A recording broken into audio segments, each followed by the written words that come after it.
Всем доброе, бодрое, друзья. Утро начинается со сборки двигателя 1WD FTF. Проблема данного двигателя заключается в том, что первое, это сломало коленвал, а второе, пришел новый коленвал.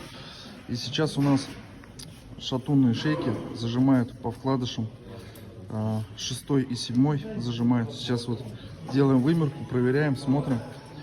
Здесь у нас что-то явно не так. И одна особенность из данного двигателя, что каждый вкладыш идет по нумерации, а размерность в принципе у них одна и та же. На одном из шатунов размер единственный другой, а зажимает у нас 6 и 7. Будем разбираться.